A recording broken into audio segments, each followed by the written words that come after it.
A human trafficker named Johnny walks along the beach and meets a homeless couple.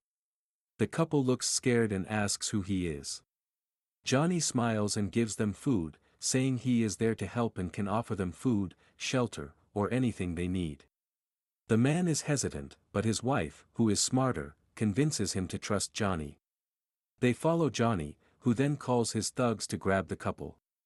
The thugs stuff the couple into a van and drive away. Shortly after, Johnny receives a call from his boss saying that rich people want fresh, long-lasting meat, not junk, so Johnny needs to find better candidates. Meanwhile, Katherine, a very controlling woman, lives with her only daughter, Emma. Katherine does not want Emma to date boys. They eat breakfast together, and then Katherine takes Emma to the mall to meet her friend, Courtney. When she is about to leave, Katherine sees her daughter with a boy but ignores it for now. Emma and her friends go to the beach and talk about boring stuff. However, she is happy to be with a boy. On her way, Katherine notices a missing person poster and pauses to help her friend with a construction project. She asks about the missing person, but he dismisses it as a girl who ran away from her family. Later, Katherine takes down the poster, but a passerby criticizes her for doing so without knowing the facts, prompting her to apologize.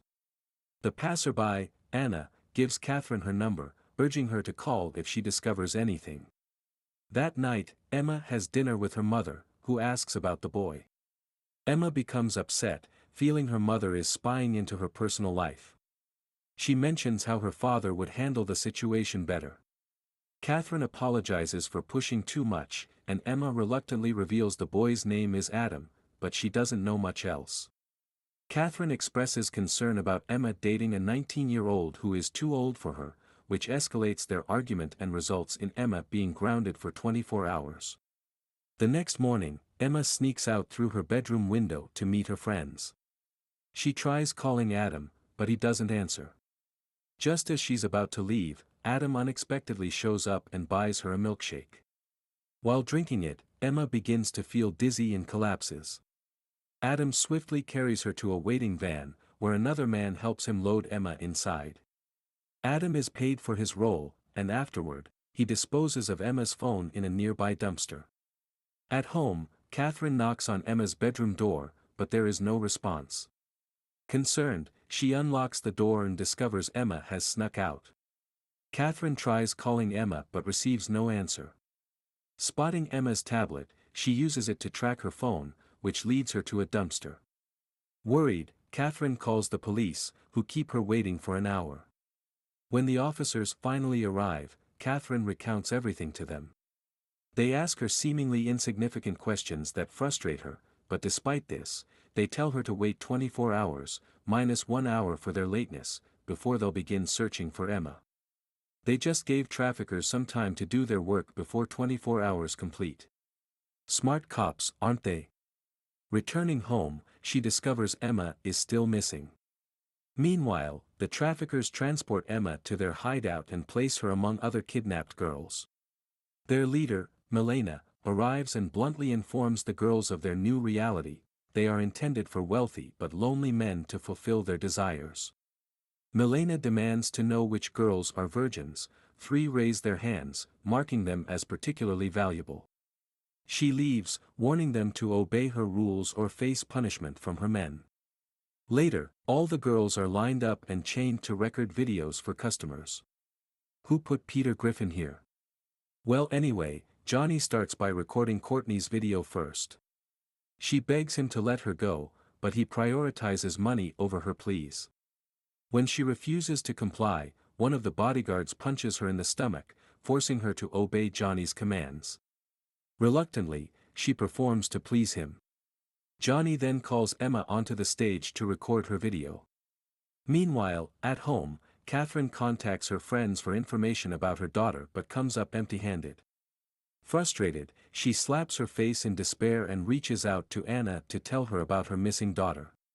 After hearing this, Anna advises Katherine to come to her office. At Anna's office, Katherine answers questions about familial sexual exploitation. When Katherine denies any involvement, Anna provides her with website links to enter Emma's information for assistance in locating her. Stressing the urgency, Anna warns that they must act quickly as the girls could disappear entirely within 48 hours. She opens a website and explains how traffickers operate. Katherine questions why the police aren't taking action. Anna explains that police often perceive these girls as criminals, leading to imprisonment rather than medical care. Back at the Batcave, Emma talks with a young girl who warns her against trying to escape, emphasizing that escape attempts result in death. Another girl had previously tried to flee but was caught. A guard pushed her down, breaking her leg. She screamed until the women arrived, using a chainsaw to cut her in half to end her life. Meanwhile, Milena and Johnny discuss clients interested in buying their product. Johnny is working on the videos he recorded, while Milena instructs him to leave the virgin girls for the syndicate because they are paying top dollar. In the morning, Anna and Katherine distribute posters in the area. When they try to post one at a mall, the manager confronts them and refuses. Katherine becomes angry, questioning what he would do if it were his daughter. Anna notices a security camera and asks the manager to check the footage since Emma was last seen there. Katherine identifies her daughter with Adam in the footage. Anna instructs the manager to call the police while they set out to find Adam. On their way, Katherine spots Adam, and Anna advises her to follow him to see where he goes. They tail him until Adam meets Johnny in a park. Suddenly, Katherine gets out of her car and confronts Adam about her daughter. He denies seeing Emma, but Katherine threatens to take him to the police. Johnny witnesses this and flees. Katherine becomes increasingly aggressive toward Adam, causing him to flee for his life. While running, Adam falls and reaches for his inhaler due to asthma. Katherine agrees to give it to him in exchange for information about her daughter. As he takes a deep breath, Johnny shoots him in the chest. Before dying, Adam manages to give Katherine some information about Emma. Later, Katherine confronts the police about their inaction, determined to find her daughter no matter what. She and Anna check the website for updates and learn about Courtney. Disappointed with the police's lack of help, Katherine decides to pose as a buyer to lure and trap the traffickers. Meanwhile, at the Batcave, the boss orders her guard to load the girls into a van and transport them to the Pink House. Katherine and Anna arrive at the location where Anna shares a heartbreaking story about her own past as a sex slave when she was young. She describes the trauma of enduring abuse day and night from numerous people, which drove her to help others. Before she goes, Anna gives Katherine an extra phone and instructs Anna to call the police if she doesn't return within 30 minutes. Katherine is searched by the guard and allowed inside. Once inside, she finds Courtney, who looks drugged. Moving quickly, Katherine takes a photo of Courtney and sends it to Anna, who promptly contacts the police for help. Despite Katherine's questions about Emma, Courtney remains unresponsive. Meanwhile, the guard receives a call from Milena, who informs him that Emma's mother is present because a friend in law enforcement tipped her off. Katherine tries to rescue Courtney, but she is caught by the guard, who delivers a powerful blow to her head, knocking her unconscious. They take her to their Batcave, where she is held captive. Milena visits Katherine, and Katherine asks her about Emma. The guards bring Emma in, and she begs Milena to release her, offering to pay money. Milena shares her background story. Her own mother sold her to a syndicate when she was 13. By age 18, she started her own business, and by age 20, she was running everything. She deals not only with girls but also with children, because money is all that matters to her.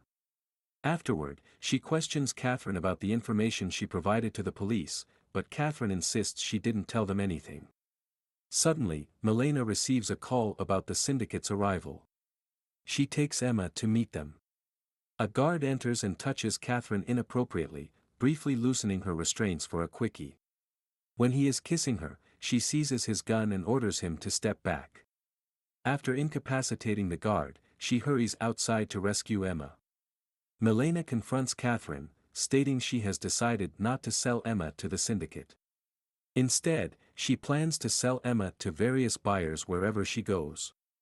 Milena pushes Emma towards Katherine, causing Katherine to drop the gun. As Milena prepares to shoot Katherine, Emma grabs the gun and shoots Milena, stopping her instantly. Suddenly, the police arrive, initiating a confrontation between the syndicate and law enforcement. All the syndicate members are apprehended, ending the conflict. Later, all the girls are safely rescued from the Batcave, bringing the story to a positive conclusion. If you enjoy this wild tale of nighttime antics, give it a thumbs up, hit that share button to spread the horror, drop a comment with your favorite part, and don't forget to hit that subscribe button for more adventures straight out of the imagination.